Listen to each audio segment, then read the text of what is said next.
Hello bachcho, let's read the question.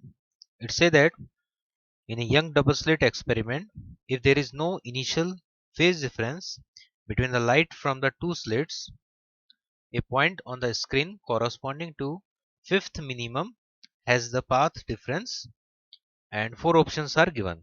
ये question Odisha NEET 2019 में पूछा गया था. इसको सॉल्व करने के लिए हमारे जो की कॉन्सेप्ट होगा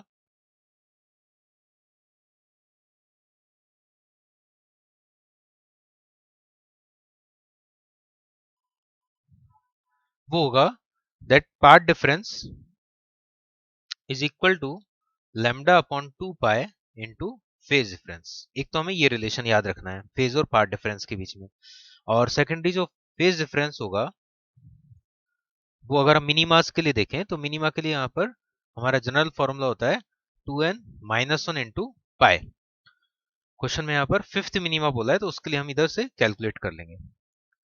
तो जो हमें इंफॉर्मेशन गिवन है उसके अकॉर्डिंग हमें n इक्वल टू 5 पुट करना है फिफ्थ मिनीमा के लिए. So phase difference will be 2 into 5 minus 1 into pi. So it will be 9 pi. Phase difference 9 pi put करेंगे, then part difference will be lambda upon 2 pi into 9 pi. Pi will cancel out. So it will be 9 lambda by 2. So from here part difference will be 9 lambda divided by 2. इस question में हमने path difference और phase difference का जो relation था उससे path difference calculate किया, और फेज डिफरेंस के लिए क्वेश्चन में मेंशन किया हुआ था फिफ्थ मिनिमा, तो वो हमने यहाँ पर अप्लाई करके 9 लैम्डा बाय 2 पार्ट डिफरेंस निकाल दिया. तो option C will be correct.